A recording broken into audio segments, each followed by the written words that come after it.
Álvarez Fuego, José Luis González Subía, escritor, estudioso del teatro, investigador, catedrático de lengua y literatura, doctor en filología hispánica por la Universidad Complutense de Madrid y titulado en la RESAC, también de Madrid. Especialista en el teatro del siglo XIX, no sé por qué poner esto aquí, porque aparte del siglo XIX, por ejemplo, también ha hecho monografías sobre el teatro del siglo XVIII y sobre el teatro español actual. Pues aquí puedo ver apuntado como obra suya, literatura y escena, una historia del teatro español, los clásicos del siglo XVIII y XIX en la escena contemporánea española, la dramaturgia española durante el franquismo, o sea, todo esto siglo XIX, vamos, puro y duro, imprentas y teatro, viaje a la vida cultural extremeña del siglo XIX. Como dramaturgo, desde mi celda, fantasía dramática en 4 sueños y una circunstancia, estrenada recientemente. Sin más, tiene la palabra José Luis González Subía. De mi charla, creo que merece la pena comentarlo, por ejemplo, gracias, como siempre, al Teatro, al Ayuntamiento de Albolote, en este caso también a la Universidad de Granada, que convoca este noveno seminario. Decía que me apetece comentar el título de la conferencia, más nada porque me gusta mucho. Yo creo que a veces resume bien lo que quiero decir y creo que el propio título bastaría ya para dejar el mensaje explícito. José Moreno Arenas y el aparente caos de un orden intelectual nada confuso. Yo creo que ese es el sintagma orden intelectual, es el que me interesaría destacar en esta charla. La inteligencia de su propuesta estética. Vamos a ver. La obra dramática de José Moreno Arenas se plasma en un universo que juega al absurdo desde la más aguda inteligencia crítica. Su aguijón apunta certero con la intención de desnudar, desenmascarar y denunciar unos usos humanos tan actuales y pretéritos a un tiempo como, por desgracia, imperecederos. De ahí que sus pullas críticas, lanzadas desde el lenguaje de la farsa, el absurdo o un simbolismo rijoso donde el humor, con frecuencia negro, y la ironía campan a sus anchas, mantengan hoy la misma efectividad que cuando fueron escritas, en algunos casos, hace ya medio siglo.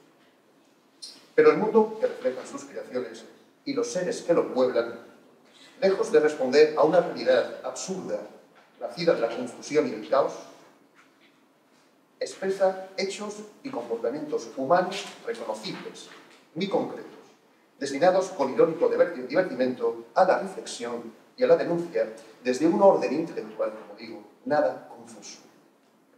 Ese orden intelectual perfectamente medido, a veces enfundado en el disfraz de la caoticidad emanada del absurdo, es del que pretendo hablarles recurriendo entre los numerosos ejemplos posibles de su amplísima obra teatral algunas muestras escogidas entre sus textos más conocidos y emblemáticos.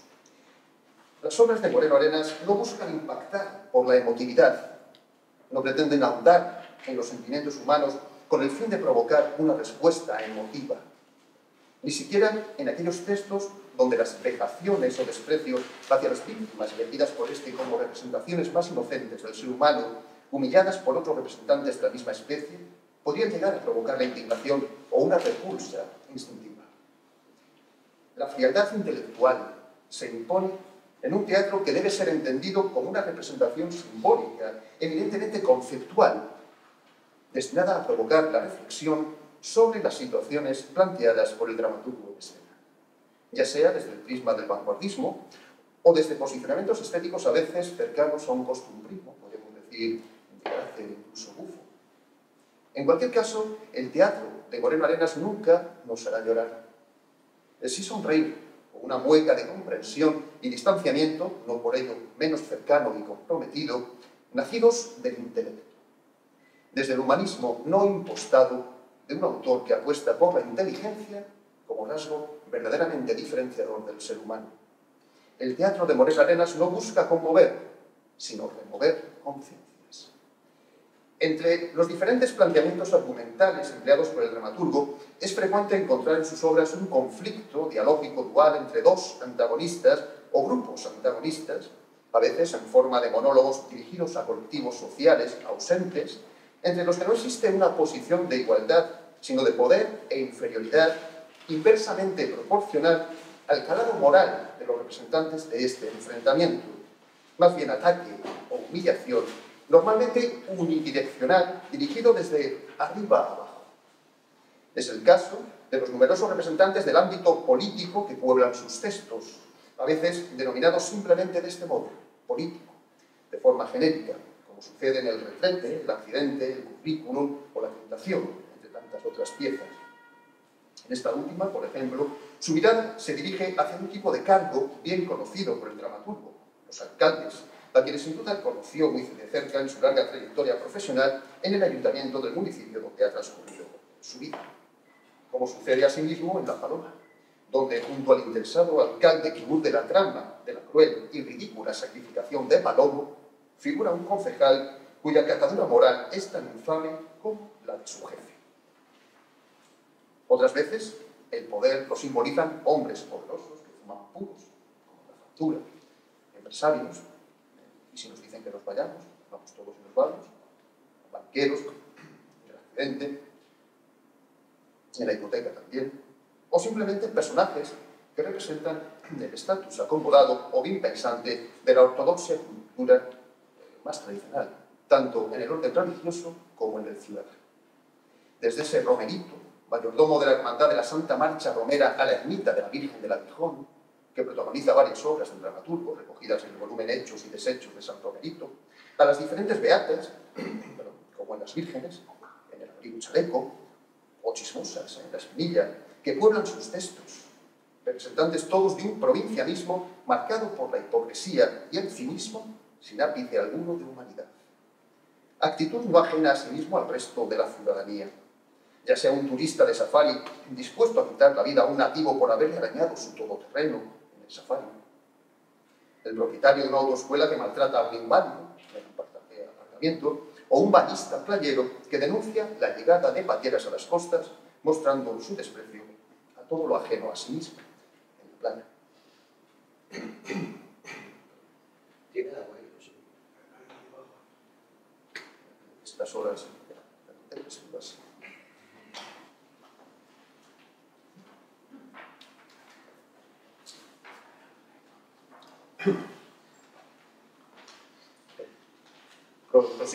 Posiblemente en pocas obras del autor muestren con mayor claridad ese repaso crítico hacia la condición humana que El accidente. Uno de los textos más conocidos y editados del autor albonoteño, escrito en 1987 y estrenado en el Centro Sociocultural de este mismo municipio en el año 2000, dirigido por Arnaldo Méndez Moya, aquí presente, que interpretó asimismo el papel principal de la obra, el caminante. En esta pieza planteada para ser representada por dos únicos actores, como tantas otras obras de Moreno Arenas, encontramos ese característico debate dialógico entre quien podríamos considerar una víctima, en este caso el accidentado, y diferentes representantes del colectivo humano, señalados y generalizados a un tiempo por su profesión distintiva, que tienen la fuerza o autoridad para socorrer al necesitado, a quien dejan morir desde la fría deshumanización de sus comportamientos e intereses. El caminante, que da vida a todos ellos, se presenta inicialmente como un reportero de televisión, y en su afán por recoger un suceso de tintes dramáticos, sin dar importancia alguna a la víctima, de que de hecho se burla y a quien es capaz incluso de insultar, pero no le ponga esa cara al gilipollas, hombre. Haga gestos de dolor, le dice. Mientras toma unos planos con su cámara, se marcha del lugar, dejándole la buena nueva de que al día siguiente saboreará las mieles de la fama al ser protagonista en la primera página de todos los periódicos, y quizá aparezca incluso en televisión. Ante la insistente petición de ayuda del accidentado, el reportero afirma muy profesionalmente su incapacidad moral para quitarle el trabajo a quien corresponda esa obligación, y se marcha para avisar a un bombero. Este nuevo personaje, otro representante del colectivo humano plenamente inserto en la sociedad y ejemplarizante de una profesión destinada al servicio de los demás, como al fin y al cabo de otro modo sucede con el periodista previo, vuelve a sorprender con sus comentarios fuera de lugar y alguna reprimenda inoportuna al accidentado, para no tardar en marcharse igualmente al comprobar indignado con quien ha dado el aviso que el accidente se ha producido a escasos centímetros de su jurisdicción y por tanto no le corresponde a él intervenir. No puedo ejecutar el trabajo de otro, afirma con cínica actitud. Este país sería el paraíso de las chapuzas si cualquiera pudiera invadir las parcelas de los demás. Y se compromete, mientras abandona al necesitado, a avisar al organismo competente, indicándole con un comentario tan chistoso como patético: y no se vaya. El tercero de los personajes que aparecen en este singular desfile representado por el caminante es un banquero. Ahora sí, este sí pertenece a la clase opulenta y poderosa más tópica, si bien, al igual que los anteriores, tiene una importante función social que del mismo modo brilla por su ausencia. Deslumbrado con el modelo y la carrocería del automóvil que tiene volcado ante sí, más que con la trágica situación que contempla, el banquero, suponiendo que el accidentado, a juzgar por su coche, es una persona con recursos económicos, trata de negociar con él las condiciones de su liberación, de nuevo vertiendo unos comentarios y empleando en su discurso un tono completamente fuera de lugar, que vuelven a retratarnos un personaje entre esperpentizado y bufo, sin ápice alguno de humanidad. Tras este aparecerá un político, que solo ve en el accidentado un voto herido y un elector en apuros, y aprovecha para soltarle un huelo discurso tan surrealista dada la situación como los diálogos precedentes mantenidos por el accidentado con sus anteriores salvadores. A punto ya de morir, este recibe la visita, pues qué mejor modo de definir la fugaz intervención de los distintos personajes que figuran ante él, de un cura, la visita de un cura, como digo, que le ofrece confesión y le convina a arrepentirse de sus pecados. El único arrepentimiento posible de la víctima antes de exhalar su postrero aliento, racional y de aplastante lógica, es el de pertenecer al género humano. Me arrepiento de pertenecer al género humano.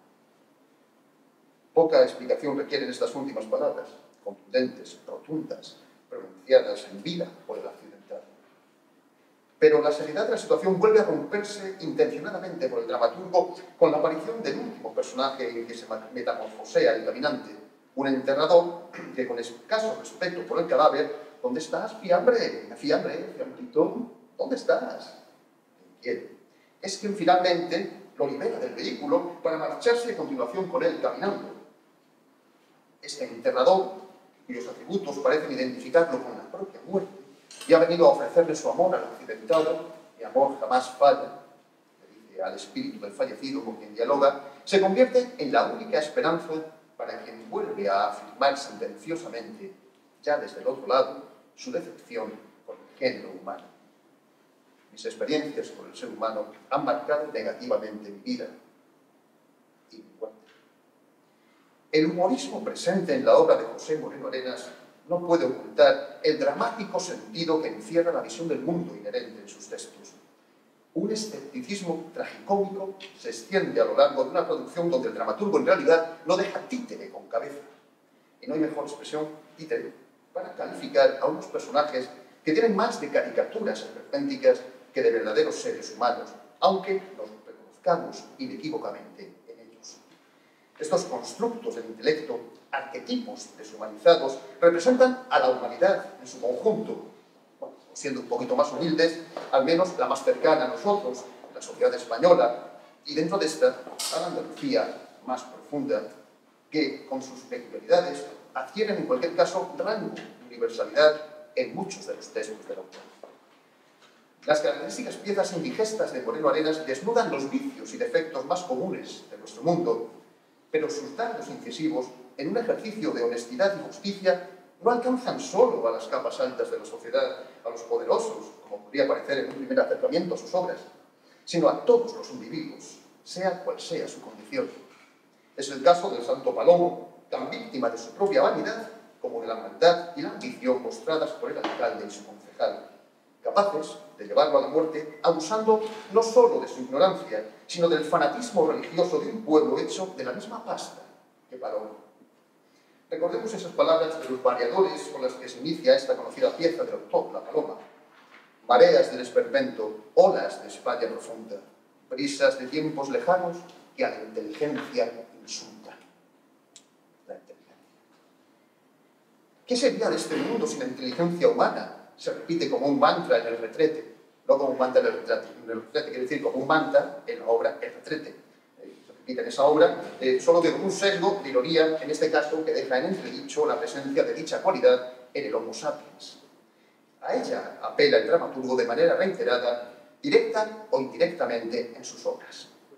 La inteligencia nos hace ver con otra mirada los lados más difusos de la existencia, esas zonas sombreadas, de grises, que conforman la verdadera realidad de un mundo mucho más complejo que la simple división entre buenos y malos, entre unas víctimas y unos verdugos no siempre tan reconocibles ni separados como nuestra acomodaticia conciencia desearía. El buen ciudadano, que presume de cumplir escrupulosamente las leyes en el aparcamiento, descubre su lado más criminal ante un inválido a quien convierte en víctima de su inquina social y su falta de empatía hacia el ajeno y el débil. El buen turista que mata a un nativo por haberle hecho un arañazo a su todoterreno. El pacífico bañista que desprecia a los inmigrantes que llegan a las apacibles costas donde descansan. Los pobres estudiantes que no pueden ni quieren pagar el alquiler a un casero a quien escarnecen. La bondadosa madre que exige de los hijos en interés propio los más abnegados sacrificios, incluso delictivos, como los delictivos actos que propone cometer a un atracador un honrado policía, con el fin de que obtenga el mejor currículum criminal. O el policía que admira la trayectoria delictiva de un atracador. El joyero que termina robando al atracador al que acaba de cederle su joyería. Las inocentes chismosas, capaces de propiciar un crimen con sus chismorreos. Las apacibles beatas, dispuestas a matar a un hombre a estampitazos. O los probos profesionales, en fin, que dejan morir a un accidentado por un quítame allá esas pajas. Todos somos culpables o susceptibles de serlo bajo la atenta mirada de Moreno Arenas. ¿Quién es la víctima? Inquiere el dueño de una casa acomodada en su pieza titulada La Víctima, tras haber sorprendido a un ladrón que intenta asaltarla y después de sostener con este una surrealista conversación a la que no tarda en unirse un policía que tergiversa el sentido de lo correcto e incorrecto, haciendo lógico lo absurdo. La pregunta con que finaliza la obra, sin obtener más respuesta que el silencio cómplice del público y la sonrisa maliciosa de los tres personajes, constituye una punta dramática en sí misma, plena de significado. Y si no hay víctimas, tampoco hay verdugos. Quizá todos seamos víctimas y verdugos a un tiempo. O tal vez víctimas o verdugos, dependiendo del espejo en que nos miremos cada mañana. Como afirma uno de los actores que protagonizan la acción de "Y si nos dicen que nos vayamos, vamos todos y nos vamos". Hay que mirarse en ese espejo que nos acompaña a todos lados como una sombra, sin que le prestemos atención para conocerlo realmente. Ahí radica la felicidad. El que logra mirarse en él a fondo, ese no desea nada más en esta vida, dice uno de los actores protagonistas de la pieza. En esta obra extensa del dramaturgo, una de las más importantes del conjunto de su producción, Moreno Arenas reúne en el patio de butacas de un teatro una nutrida selección de esa heterogénea sociedad de la que todos formamos parte, representada por hombres vestidos elegantemente y otros que llevan monos de trabajo, a los que lanza, sin distinción, ya no una pregunta, sino una acusación manifiesta que nos afecta a todos. Uno de los dos actores coge una bola del mundo y dice: "Este es el mundo que han fabricado entre todos". Creo que sí, dice el doctor. Acerca la bola a la nariz. Como huele que apesta. El doctor tira la bola del mundo, se rompe en pedazos. Comenta lo que el actor se puede, lo que quiera. Sus vidas son asquerosamente interesadas. Sienten apego al interés, no a la vida. No les importa la destrucción del mundo, sino de su vida. La lúcida mirada de José Moreno Arenas vuelve a clavarse en el receptor de sus palabras, que dentro de sí desnuda la pregunta implícita que subyace en cada uno de sus textos para encontrar en la soledad y el silencio su respuesta. Por cierto, ¿hay algún espejo en la sala? Muchas gracias por su atención.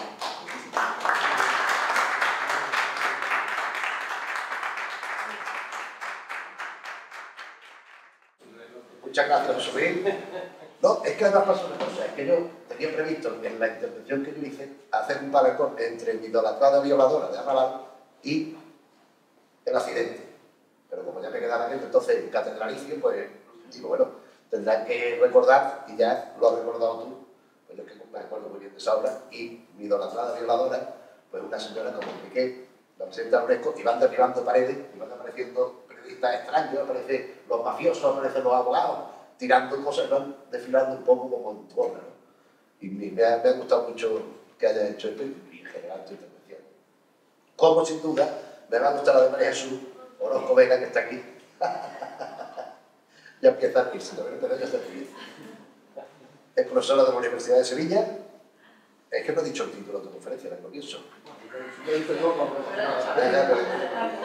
No, pero es que lo estoy viendo, es que esto me lo han dado, entonces, creatividad y caos en el teatro de José Moreno Arenas. Veo que los títulos no salen las mismas palabras casi siempre, lógicamente, por otro lado. Es profesora titular de la Facultad de Comunicación de la Universidad de Sevilla, María Jesús. Miembro fundacional del Grupo de Investigación Literatura. Es que cuando lo dieron, yo leí aquí literatura, transexualidad y nuevas tecnologías. Y es transtextualidad. Y también podía ser. No sería nada, pero no lo es transtextualidad. Ha realizado estancias docentes de investigación en Francia, Chile y México. Entre sus líneas de investigación destacan los estudios sobre la literatura española contemporánea y quiero añadir, creo que por mucho merecimiento y su dedicación a la obra de José Moreno Arenas. Vale, Jesús, cuando quiera. Bueno, pues muy buenos días. Muchas gracias, Ricardo, por tu simpática presentación, como siempre, y bueno, espero estar a la altura de la presentación también. Y gracias a vosotros por estar aquí y al autor por su obra, porque sin ella pues, sería difícil que habláramos de él y de todo lo que se está hablando en esta sesión. Bueno, el título. El título, el caos, va asociado al caos, claro está, creatividad y caos en el teatro de José Moreno Arenas. Es un título que espero, pues, con este plazo que se da para que se desarrolle, pues quede más ajustado a todo lo que merece, ¿no?, ese título. Bueno, yo comienzo con una cita de Antonio Escootado que se titula El caos, que indica así: el caos es la variante más sutil del orden. Es una variante de la organización que ya no es autoritaria, no es jerárquica, es reticular, es decir, con estructura de red, como el sistema nervioso. Pertenece a su obra Caos y Orden. Cada época es diferente, suceden hechos históricos, sociales y culturales que la tornan singular. El arte y la literatura, en particular, son producto de una época, reflejan sus inquietudes, como bien señala Antonio Escootado en su ensayo Caos y Orden. Toda evolución va precedida de un proceso caótico. Si no hay apertura, no hay progreso. Las teorías del caos han abierto una perspectiva diferente para comprender el mundo en el que vivimos. Dichas teorías, que comenzaron en el campo de las ciencias, se están aplicando, sobre todo a partir de la década de los 90, a las humanidades. El proceso creativo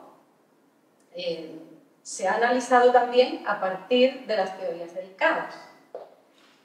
Como pone de manifiesto dicha teoría, cada contribución creativa tiene un efecto en todo lo que existe, en todas las que están. No cabe hablar de actos creativos que no aporten. Así, un hilo sutil permite unir, por ejemplo, el esperpento de Valle-Inclán, el teatro pánico de Fernando Arrabal y el teatro indigesto, el teatro difícil de digerir de José Moreno Arenas.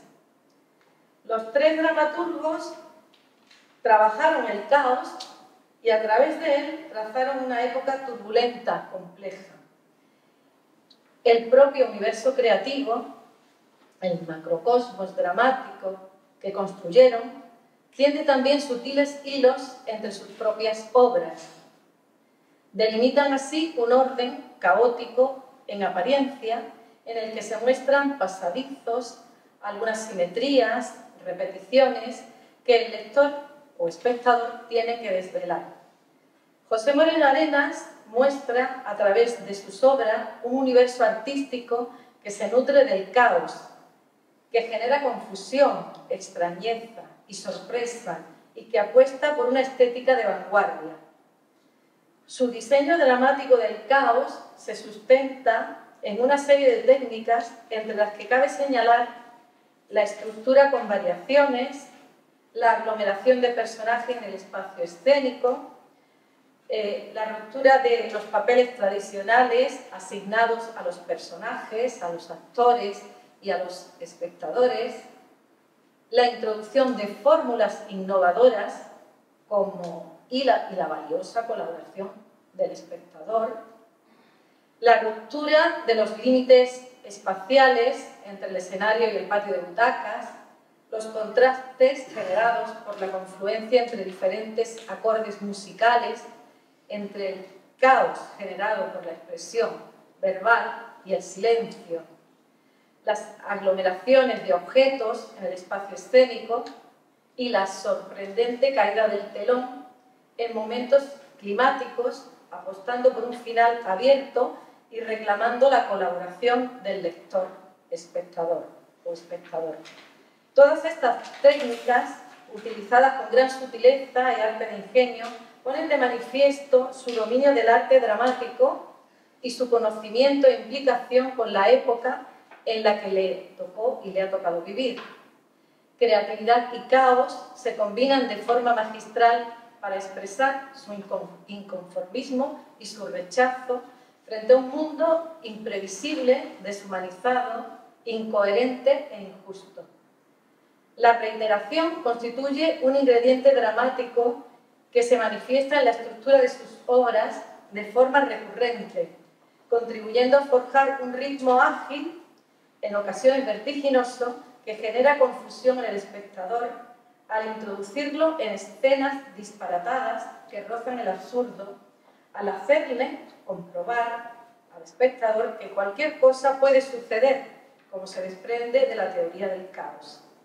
Dicha reiteración puede apreciarse, por ejemplo, en la escoba, en el aparcamiento, en el exhibicionista, en el rifirrafe, en las gafas.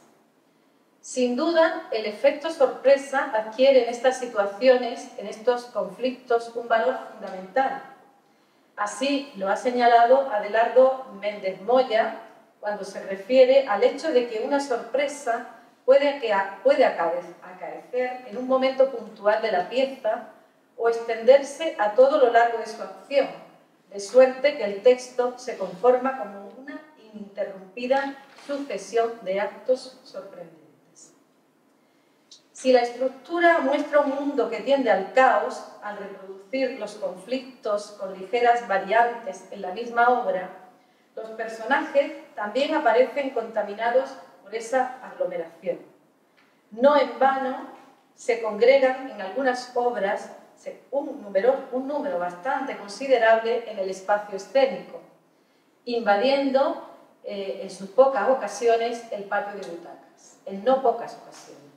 Así se desprende, por ejemplo, de la escoba, el aparcamiento, la china y las raíces, que constituyen un homenaje a 3 sombreros de copa de Miguel Miura. El perfil metateatral permite, por otra parte, alterar los papeles asignados tradicionalmente a los personajes, a los actores y a los espectadores, generando confusión y caos. En estas singulares obras, el humor tiende un puente significativo hacia el denominado teatro del disparate, cuyos referentes señeros son Miguel Miura y Enrique Jardiel Poncela. Con respecto a los personajes, otra técnica creativa que articula el caos que envuelve a los personajes es la que se enuncia a través de y la valiosa colaboración del espectador, con algunas ligeras variantes. El espectador salido de la primera fila, aparece la cantante, y la valiosa colaboración del público en el móvil, y la valiosa colaboración de María Josefa en el inframundo y en Federico en carne viva. El caos y la confusión caracterizan también los diálogos repetitivos, carentes de cohesión, como se desprende del teatro de humor absurdo y el teatro del disparate. La palabra genera de esta forma incomunicación, El lenguaje provoca en ocasiones situaciones ridículas, como sucede en El borrico o en El espejo. Por otra parte, junto al código verbal destaca el valor dramático que se proyecta en el silencio, en la semántica de la ausencia, trazada de forma magistral en el teatro de Samuel Beckett. La poética de los contrastes introduce también cierto perfil de confusión, de caos, en los códigos sonoros, al hacer confluir en un momento puntual, en algunas obras, melodías dispares. Así se desprende del inframundo y de Federico en carne viva, como expresión del conflicto que, como creador, sufre García Lorca al no poder llevar a escena sus comedias imposibles. Con respecto al decorado, la escenografía, cabe considerar la presencia en ciertas obras de un cúmulo de objetos que se distribuyen de forma desorganizada en el escenario. Así se manifiesta en el currículum, en la acotación inicial de la obra, estrategia dramática que anticipa al lector o espectador la situación disparatada que va a presenciar, en la que se premia al delincuente. Se valora su currículum en función de los delitos cometidos. Bueno, la acotación inicial dice así: montones de muebles y enseres de diversas épocas proporcionan al escenario un aspecto caótico. Más sugerente es la acotación con la que da comienzo Federico en carne viva, que también se manifiesta en la obra Semilla, en la que fue germen, El inframundo. Esta acotación muestra de manera simbólica la creatividad de Lorca asociada al caos y también a lo subterráneo. No en vano, los estudios de creación, los estadios de creación, aparecen asociados al caos, constituyen el detonante de la creatividad, el caos. En ese orden se manifiestan las comedias imposibles. Cabe considerar, por otra parte, que el desorden que se desprende del decorado constituye también una estrategia dramática que permite anticipar al lector espectador la singularidad del nuevo orden que difiere del tradicional y que permite alterar los límites entre realidad y ficción en estas dos piezas dramáticas metateatrales que aparecen teñidas de lirismo. Dice así la acotación: escenario desordenado. Numerosos objetos llenan el escenario de manera desordenada. Forman parte de los decorados de diversos montajes de obras de Federico García Lorca, de las tragedias andaluzas a las piezas para títeres. Pero nada de sus comedias imposibles. Carteles de las obras de Margarita Xirgu cubren algunas paredes. En primer término, a la izquierda, una alcantarilla prácticamente imperceptible para el público. Más atrás, a la derecha, un pozo de patio típico de la Vega de Granada. Los objetos, los accesorios, constituyen en el teatro de José Moreno Arenas un referente fundamental, puesto que a veces son un talismán semántico que se proyecta en un escenario que carece de decoración, como se pone de manifiesto en sus pulgas gestuales. Así se desprende de las gafas, en la obra homónima, el reloj, en El progreso, la escoba, en la obra homónima también, y la bicicleta, en Federico en carne viva y El espejo. Cabe considerar como cierre de esta panorámica trazada para delimitar las estrategias que conectan la obra dramática de José Moreno Arenas con la poética del caos y la confusión, el papel fundamental que se proyecta sobre el lector espectador. Así, su mensaje, diluido en ese caos aparente, concluye con la caída del telón, o lo que sea, porque así aparece en alguna pulga gestual, interrumpiendo, con la caída de ese telón, el posible desenlace, cuyas claves deben descifrarlas los destinatarios de sus obras, los espectadores que no en vano son parte fundamental de la acción dramática. El diseño dramático de José Moreno Arenas muestra sutiles hilos que perviven en sus obras y que el lector debe unir de forma creativa, de forma inteligente. No le muestra José Moreno Arenas un orden lógico al espectador, porque ese orden no refleja la realidad que vive el espectador y tampoco refleja la realidad que vive el autor.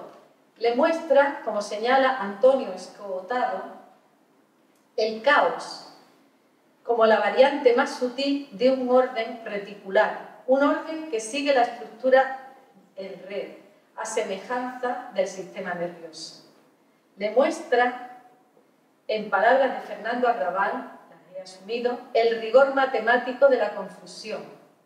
Le muestra, en palabras de Max Estrella, personaje que, como bien saben, es de Luces de Bohemia, de Valle Inclán, una estética actual que consiste en transformar con matemática de espejo cóncavo las formas clásicas. Y nada más. Muchas gracias.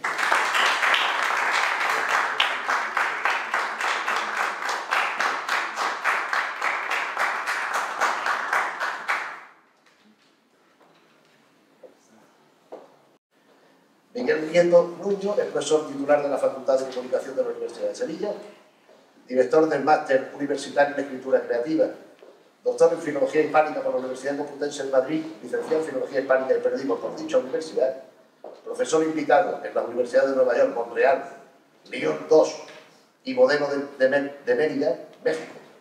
Es autor de numerosos artículos científicos y obras académicas, habiendo dedicado su estudio, entre otros, a José Luis Alonso de Santos, sobre la comedia, muy interesante, el trabajo que Tomás Piñero. Bueno, de todas formas yo iba a pedir que os olvidarais todos del título. A ver, que saque los papeles. Bueno, algunas cosas que has dicho adelante, muchas gracias, son en pasado. En realidad, ya no soy profesor de la Facultad de Comunicación, sino que ahora lo soy de la Facultad de Filosofía y enseño asignaturas tan curiosas, las que me siento muy orgulloso, como teatro oriental de China y Japón. Y bueno, pues es también para mí, como decía José Luis, es un placer estar aquí con vosotros, comprobar que todos hemos mareado con fortuna las corrientes de la pandemia, que estamos todos bien, que nos reunimos y seguimos conjurados por el teatro y por Karma Teatro y por Pepe Moreno Arenas. También para mí es una satisfacción estar aquí con motivo de Fernando Arrabal. Estos días he recordado, y al hilo de intervención de ayer de César Oliva, que yo invité a Fernando Arrabal a la Universidad de Sevilla, allá por mediados de los 90. Explicaba entonces a mis alumnos, entonces sí, de la Facultad de Comunicación, les explicaba y estudiábamos con cierta intensidad la obra El arquitecto y el emperador de Asiria, y me pareció conveniente, pues interesante, invitar a Fernando, que se desplazó generosamente desde París para reunirse con nuestros alumnos en jornada de mañana y tarde, hizo doblete en un solo día. Aquella jornada dio ocasión a muchas anécdotas, que no voy a contar aquí, porque son para otro ambiente y otro momento, pero significaron mucho para la facultad. Fue como un rito de paso. La facultad llevaba muy pocos años en funcionamiento, pues serían 5 o 6 años, y aquello fue como hacernos mayores de repente, ¿no? Con Fernando Arrabal, porque además a la cita de Fernando Arrabal acudió toda la ciudad. La facultad, que era muy pequeñita, se llenó de espectadores que querían ver y conocer y escuchar a Fernando Arrabal, tanto por la mañana como por la tarde, y fue el acontecimiento de la semana en Sevilla, ocupó páginas de todos los periódicos y también de los medios audiovisuales andaluces, de la radio y televisión andaluza. Por tanto, todo ello me obliga, y lo hago con sumo gusto, a expresar mi agradecimiento a Karma Teatro y a los organizadores de este encuentro. Mi propósito es hablar de una obra de Pepe Moreno, que es Federico Lazarro con carne viva, y mezclarla con dos obras de Fernando Arrabal, El Gran Ceremonial y Fando y Luis. Y no sé por qué tomado yo esta decisión porque me ha parecido dificilísima. He entrado al complejo de Kennedy y he dicho, pues la cojo porque me parece muy difícil que no sé cómo afrontar esta. Son obras muy alejadas. Voy a ver cómo me sale el reto. El primer punto en el que yo me he fijado es en el origen de las obras, no en el origen de cuándo fueron escritas, cómo fueron escritas, sino el origen interno, la idea dramática que existe en la obra. Y ese origen lo he titulado El inframundo. La tapa de una alcantarilla que se desencaja. Por ella accede al escenario, al cabo de intentos que ceban la curiosidad del espectador, el personaje de Federico García Lorca, como Chaplin en tiempos modernos. Por el estudio de Remedios Sánchez Guzmán, traído en 2015 a estas mismas sesiones, sabemos que el personaje procede del inframundo. Así se refería a nuestra compañera, a la obra de Moreno Arenas, que meses después se convirtió también en Federico Carmen. El inframundo se relaciona míticamente con la oscuridad, la confusión, la desmemoria, el caos. De ahí sale el personaje. Y como el personaje es dramaturgo, trae consigo un drama que el mundo se empeña en rechazar. El mundo es el buzón destinado a recibir obras de teatro que, descendiendo del cielo al marco de la representación como un objeto de Bertolt Brecht, devuelve vez tras vez que García Lorca lo introduce el manuscrito de Así que pasen 5 años. De este modo se plantea dramáticamente, en la obra de Moreno Arenas, la confrontación entre subsuelo y superficie. Por apuntar hacia otra referencia literaria posible, la confrontación podríamos establecerla entre origen y orden, entre autenticidad y sujeción al criterio común. Este García Lorca se parece al inconformista hombre del subsuelo de Dostoyevski. Aunque Moreno Arenas lo relacione con una figura cómica del cine mudo, sea Chaplin o Keaton. Fue este el cine con el que García Lorca pudo maravillarse en su infancia. En la obra de Moreno Arenas, García Lorca se enfrenta en solitario, como el mismo Dostoyevski, a la convención que despeja toda incertidumbre y crea norma social. Lo hace como dramaturgo, pero también como personaje. Como dramaturgo, topa con la oposición, fiel aunque interesada, de su actriz favorita, Margarita Sirgu, y topa también con la incomprensión de sus personajes, la incomprensión de Bernarda Alba, como más llamativa y incomada. Las ideas nuevas con las que se está componiendo en sus últimas obras, las que le había que indagar en el mismo subsuelo del dramaturgo, había emergido el dramaturgo, no son comprendidas ni bien recibidas por su entorno dramático. Para ese dramaturgo de últimas consecuencias, que sueña ser,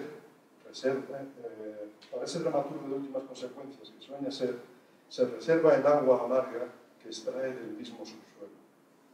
Como personaje, García Lorca se sincera compartiendo con Margarita sus impetuosas emociones de naturaleza homosexual.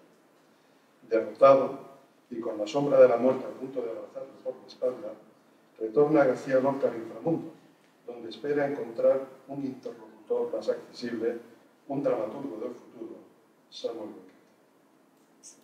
Esta salida escénica, que representa un retorno al origen, previa afirmación del personaje en sí mismo, impregna toda la representación de un carácter ceremonial del que no se habían advertido anteriormente señales. Rito del teatro, acaso más un rito que teatro. El carácter ceremonial, así como la invocación última de García Lorca a Samuel Beckett, aproximan el concepto puesto en acción por Moreno Arenas en esta obra, al que había introducido Fernando Arrabal en su tercera entrega dramática, Thunder Lis, en 1955. Los personajes de Arrabal, estoy citando a un estudioso norteamericano, Alexander White, están viviendo el sacrificio original sobre el cual se basarán los rituales futuros. Las obras de teatro son, según esta lectura, nada menos que el intento de intentar fundar una nueva religión, o al menos una nueva forma de entender, de pensar y de enfrentarse al mundo. En la obra a la que aludimos, aparece por primera vez en el universo de Raval el personaje de Fando, contracción del nombre del autor, como protagonista. 8 años después, en 1963, el personaje reaparece con toda su memoria incorporada en una nueva obra titulada El Gran Ceremonial, bajo el nombre de Cabanosa. Cabanosa, probable nombre derivado de Casanova, es una máscara de Fando. Por la excelente edición de Torres Monreal sabemos que el protagonista del Gran Ceremonial surgió en la imaginación de Arrabal como Fando. De este modo, el Gran Ceremonial se entiende como un juego de máscaras invisibles, siendo la segunda máscara la que porta la protagonista, Sil, inversión fonética del nombre Lis. Y como Fando, Lis remite a una persona real, Lis Bourbeau, esposa de Raval. Avanzada la obra, Sil será reemplazada por Lis, que se distingue de la Lis anterior, Fando y Lis, solo en la vocal del nombre, ahora escrito con Y. Podríamos considerar a los personajes de ambas obras de Arrabal como personajes en serie, siguiendo las teorías de Jean-Pierre Sarrasac, como también lo es el Romerito del teatro breve de Moreno Reyes. El Gran Ceremonial se presenta como una ceremonia dramática que explica un mito anterior, el del viaje a la incógnita tierra de Tar, emprendido por una pareja de tarados, reino fabuloso al que nunca habrán de llegar. Fando y Lis cuentan una historia nunca acabada de contar, la jornada sin fin por el camino del amor y la muerte. El viaje se preparó en la obra posterior, a punto de concluir el Gran Ceremonial. Cabanosa ha expulsado de su ceremonia Sil por haber establecido una equivalencia entre amor y muerte, y permite que a la misma se incorpore Lis a la misma ceremonia, de idénticas características esta Lis a la anterior. Casanova y Lis proyectan un viaje que emprenderán con un carricoche y un tambor. Estos elementos ya los habíamos contemplado con profusa ostensión en Fando y Lis. Con el tambor, con el carricoche, con las cadenas y otros elementos característicos del teatro de Arrabal, se encaminan ambos, Fando y Lis, esta vez Lis con I latina, hacia Tar, nombre bajo el cual no se adivina referencia geográfica alguna. Tar es el lugar de la plenitud y de la felicidad, pero nadie llega a Tar, porque Tar es el origen entendido como recuperación imposible, después de la caída en la naturaleza irreal como personaje. Los personajes caminan sobre el mismo punto, sin avanzar, con una pura ilusión de movimiento, así fueran mismos. La ilusión del movimiento es la ilusión de su ser. Tar se asemeja al inframundo de García Lorca, al que acaso se acceda caminando por las sombras de la muerte en soledad absoluta. Lorca se desprende de sus personajes como Fando se despoja de la criatura femenina que ha formado a partir de una muñeca hinchable, que es Lis, condenada a la parálisis por su creador. Ambos se saben reales solo en su representación estética. Fando fue secuestrado del mundo real al de las representaciones, y allí, en el mundo de las representaciones, despojado de todo tiempo, y allí también transportado a un lugar inexistente para encarnar al mundo. También García Lorca ha sido arrebatado a su historia y llevado al mundo de las representaciones, donde se resiste a ser tratado como mito, pese a la insistencia de Margarita Sirgu y al inconsciente de sus mismos personajes en función del público. García Lorca renuncia a existir como criatura de escenario. Tal es el valor de su retirada al subsuelo, que corta de raíz cualquier posibilidad de que la ceremonia de su representación pueda repetirse, exponerse o explicarse mediante posteriores eventos. Exiliados de sus mundos, ambos personajes, Fando y Lis, reemplazan aquel mundo primordial perdido por el mundo que de ellos se desprende como ficción, el escenario desnudo. Ambos erigen sobre ese escenario su propio mundo y lo poblan de personajes, y si ambos ya solo existen en el mundo de la ilusión escénica, es porque están constituidos de vacío. A ambos parece haber visitado el ángel de la muerte, de quien escribe Pierre Chastov, que dotaba de nuevos ojos a los agonizantes antes de devolverlos a la vida. Cito a Chastov. Y entonces, de súbito, comienza a ver más el retornado de la muerte, de lo que ven los demás y de lo que él mismo veía con sus viejos ojos. A ver algo completamente nuevo, y ve lo nuevo de una nueva manera, como ven no los hombres, sino los seres de otros mundos. Ve que eso existe no necesariamente, sino libremente, es decir, que al mismo tiempo existe y no existe, que aparece cuando desaparece y desaparece cuando aparece.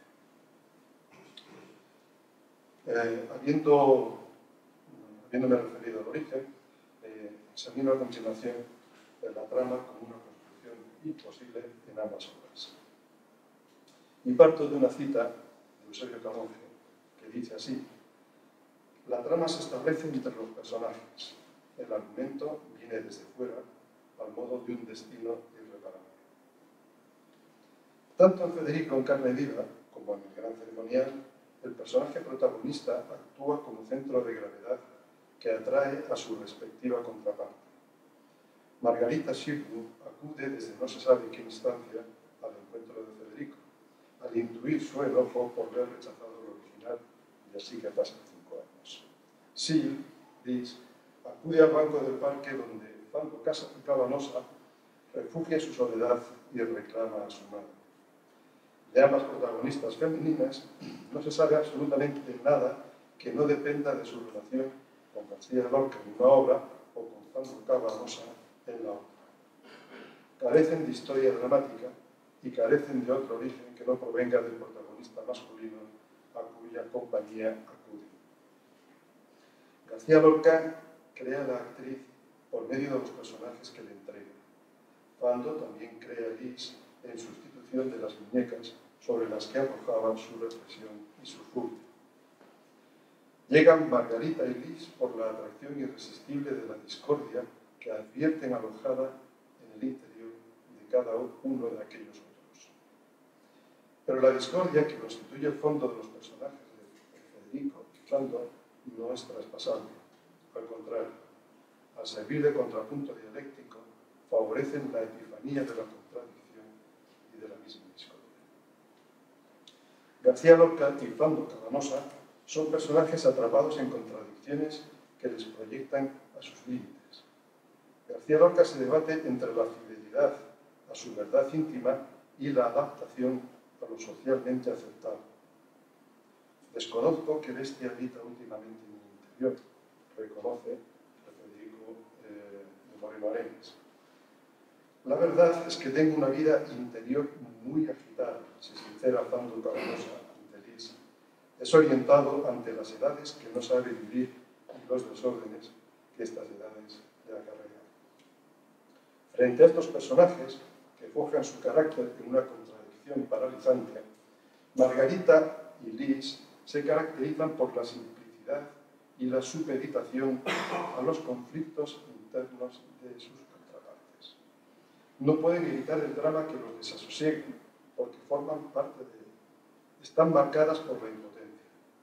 Margarita será el único personaje que quede en escena. Sobre Margarita se abate el oscuro último. No llega a despedirse de García Lorca, pero cierra el pozo del que emana la amargura como agua, antes de que sobrevenga la oscuridad total. Es el gesto de su impotencia, también el signo de su derrota.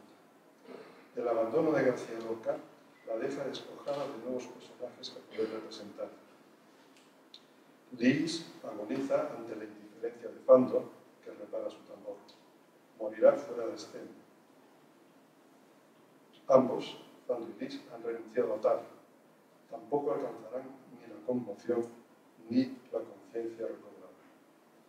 Así la trama, tanto en las obras de Arrabal, que aquí tratamos, como en la de Moreno Arenas, se estructura entre la posesión y la carencia de carácter de los personajes.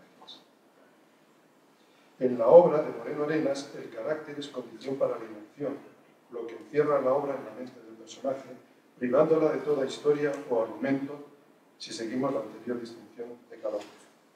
El personaje ha llegado a su mundo en su propia búsqueda, para alcanzar una anagnórisis que su misma inacción le niegue. Sin esa anagnórisis se da de vuelta resignado al inframundo del que había procedido. La representación constituye su único e insuficiente suceso como personaje. La vida no roza siquiera al personaje.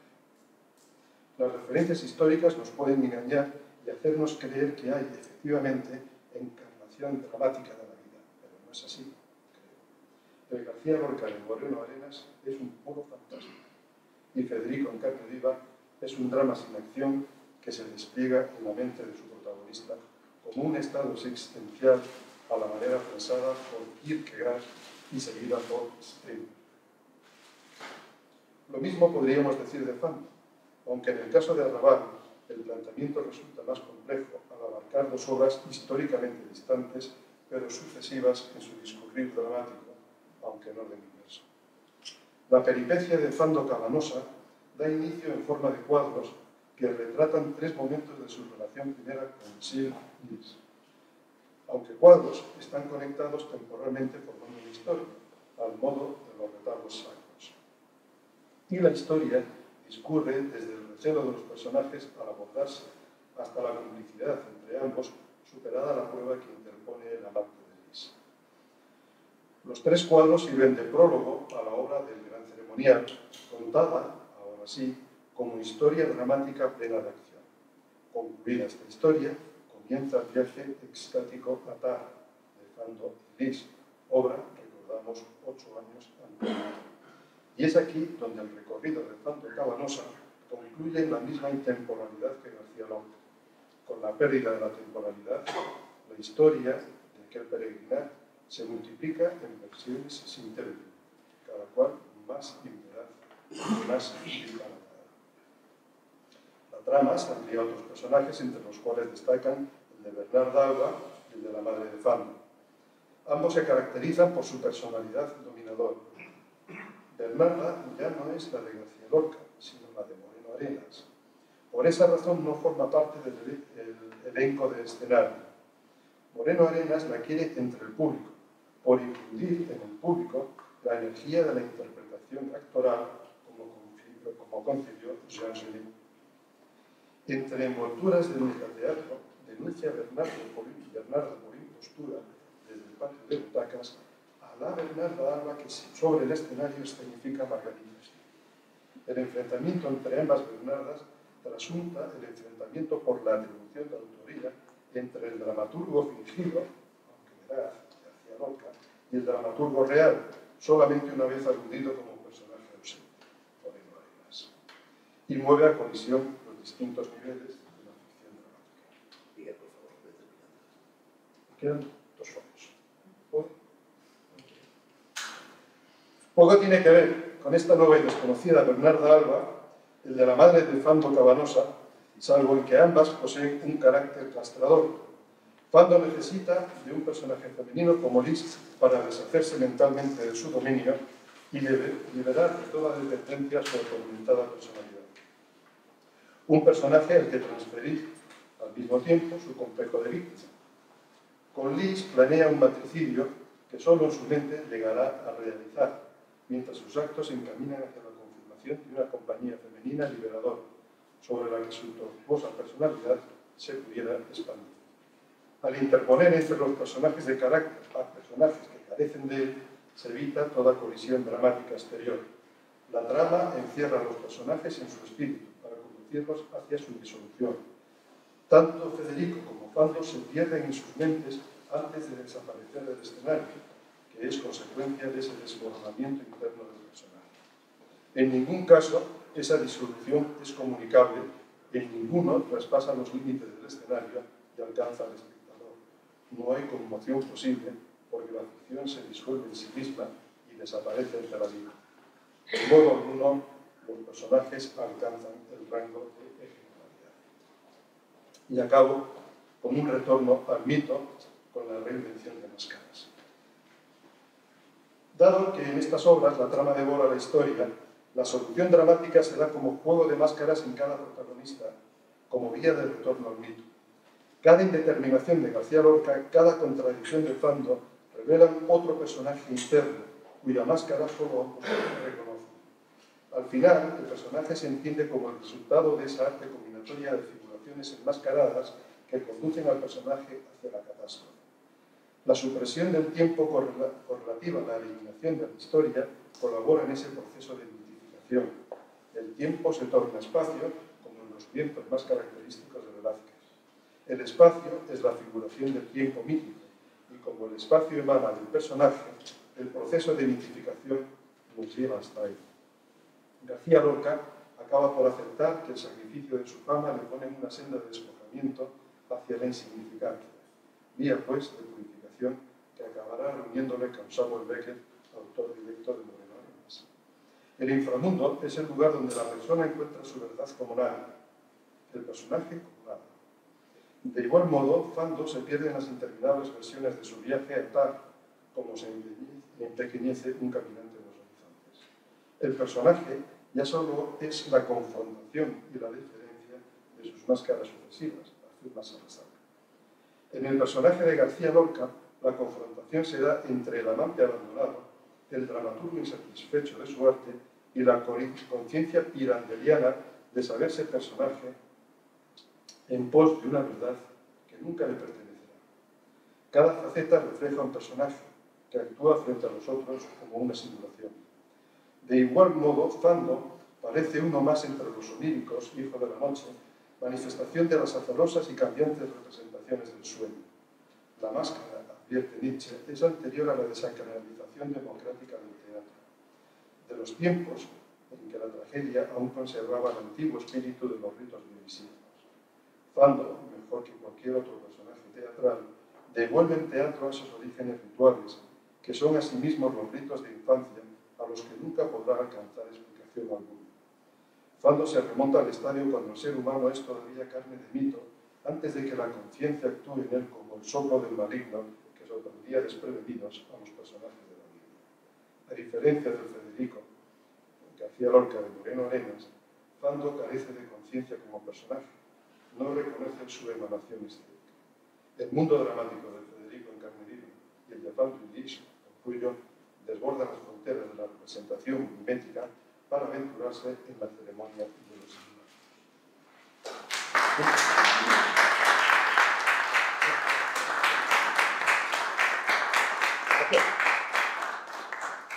Yo he dicho lo que me he hecho después que te cuento, ¿eh? Vale, hay un descanso.